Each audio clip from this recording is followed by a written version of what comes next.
शिवाय, नमः शिवाय, नमः शिवाय, नमः शिवाय, नमः शिवाय, नमः शिवाय, नमः शिवाय,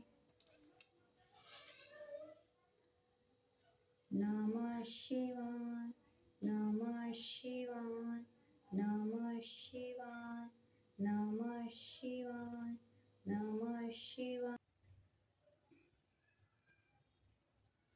हॅलो नमस्कार, मी संध्या। माझ्या अजून एका नवीन ब्लॉगमध्ये माझ्या सर्व गोडताईंचं मैत्रिणींचं अगदी मनापासून स्वागत आहे। सर्वप्रथम शुभ सकाळ। तर मैत्रिणींनो, आज आहे श्रावण महिन्यातला दुसरा सोमवार। तर सोमवारचा उपवास आम्हाला तिघांना पण असल्यामुळे, स्वाती हे आणि मी आम्हाला तिघांना पण असल्यामुळे मी इथं साबुदाणा करून घेतला आणि साबुदाणा परतत असताना पेरू विकायला आले म्हणून मी इथं पेरू घेतली। आता स्वातीचा टिफिन भरून दिला, त्यांचा टिफिन भरून दिला। त्याच्यानंतर त्यांनी तर काही पेरू नेले नाही, फक्त स्वातीला पेरू दिले आणि ते पेरूवर थोडंसं मीठ टाकून दिलं।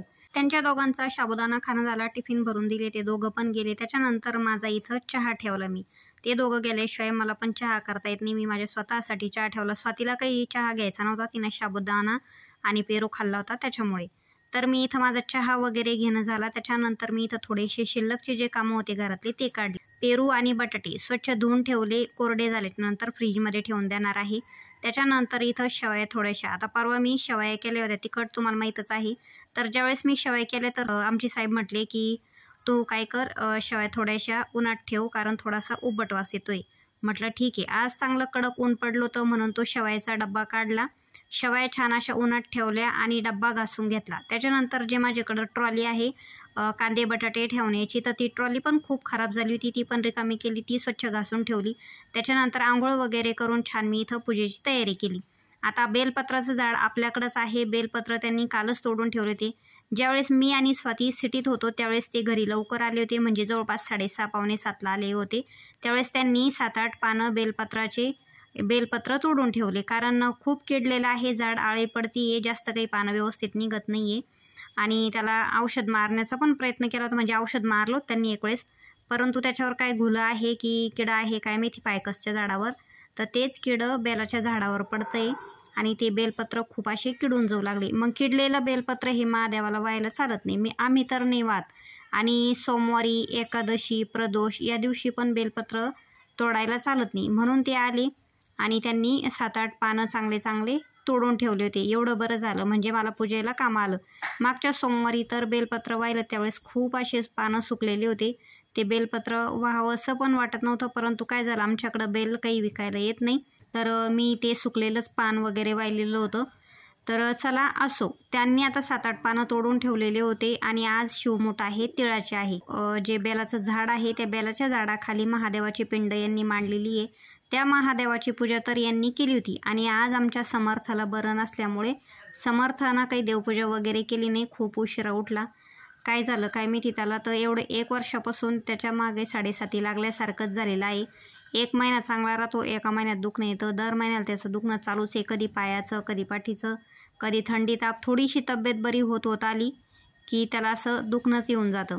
तर आज देवपूजा माझ्याकडंच होती, सगळे कामं माझ्याकडंच होते, तर मी इथं सगळे पारशे कामं वगैरे आटपून घेतले, कपडे वगैरे पण धुवून घेतले, आणि त्याच्यानंतर माझं आवरून नंतर मी देवपूजेसाठी बसले। तर देवपूजा करून घेतली आणि सेपरेट इकडं पाट ठेवला, पाटावर महादेवाच्या पिंडीची मी इथं पूजा चालू केली, अभिषेक केला, पंचामृत तयार केलं, दही, दूध, तूप, मध तर आहेच आपल्याकडं, साखर वगैरे सगळं पंचामृत तयार केलं आणि छान इथं महादेवांची पूजा मांडून घेतली। आता महादेवाच्या पिंडीखाली जर लाल कपडा नसला आपल्याकडे आथरायला तर तांदूळ ठेवावे लागतात, तर मग माझ्याकडं कपडा नाही लाल, आता देवघरात आथरतो आम्ही तो, त्याच्यामुळं महादेवाच्या पिंडीखाली मी इथं तांदूळ आथरले थोडेसे, आणि त्याच्यानंतर महादेवाच्या पिंडीची छान असा अभिषेक पूजा वगैरे करून नंतर मी इथं छान अशी ठेवलेली आहे। तर पूर्ण माझी पूजा वगैरे झालेली आहे आणि पूर्ण पूजा करेपर्यंत मी जर व्हिडिओ चालू ठेवला असता जवळपास 25-30 मिनिटाचा व्हिडिओ झाला असता, म्हणून मी व्हिडिओ स्टॉप केला होता। माझी सगळी पूजा आटपून घेतली आणि शॉर्टकट मी माझी पूजा दाखवलेली आहे, आणि जशी मी दररोज करते तशीच माझी नेहमीची पूजा आहे। तर शिवमूठ आज तिळाची होती, तिळाची शिवमूठ वाहिली, त्याच्यानंतर साखरेचा नैवेद्य दाखवला, छान इथं पूजा वगैरे आटपून घेतली।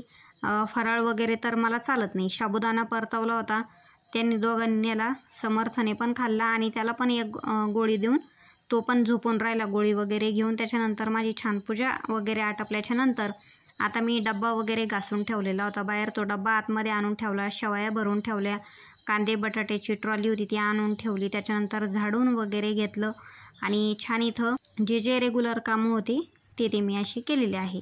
तर एक शॉर्ट व्हिडिओ बनवला होता छान. तर अशी काही माझी पूजा झालेली आहे. छान निरंजनी धूप दीप वगैरे लावून आपली साधी सिंपल माझी पूजा झालेली. त्याच्यानंतर समर्थाला बघितलं तर खूपच ताप आला होता. इथं 6:15 वाजले होते. त्यांना कॉल केला, त्यांना म्हटलं येताना त्याला गोळ्या आणा कारण खूप थंडी ताप आलेली त्याला. ते म्हटले घरी आल्याच्या नंतर मी त्याला दवाखान्यातच घेऊन जातो, गोळ्या वगैरे नको. तर मी नंतर चहा ठेवला. त्याला चहा घेतो का म्हटलं नाही म्हणला तो. त्याला अजिबात बरं वाटत नव्हतं आणि तुम्ही बघू शकता किती लाल झालेला आहे तो तापेना वगैरे आणि रडायला पण खूप येत होतं त्याला. तर डोकं जे आहे ना, डोक्यात खूप चमका निघत होत्या त्याच्या. तर मग मी थोडंसं डोकं वगैरे दाबून दिलं आणि त्याच्यानंतर मी स्वयंपाकाला लागले. तोपर्यंत स्वाती पण आली होती आणि त्याला बरं नसलं का त्याच्या पप्पाला तर बिलकुलच करमत नाही. म्हणजे दोघांच्या बाबतीत तसंही स्वातीचा असो की समर्थाचा असो, त्यांना दोघांना जर बरं नसलं ना त्यांना पण करमत नाही. नंतर 7 वाजता ते घरी आले आणि पहिले त्याला दवाखान्यात घेऊन गेले. दवाखान्यातून आणल्याशिवाय त्यांनी तर पूजा पण नाही केली. तर माझा स्वयंपाक पण झाला होता. नंतर छान मी अशी फ्लावरची भाजी केली होती, बटाट्याची भाजी केली होती, मी फ्लावरचीच घेतली. तर चला मग आता जेवायला या आणि सबस्क्राईब करा. बाय.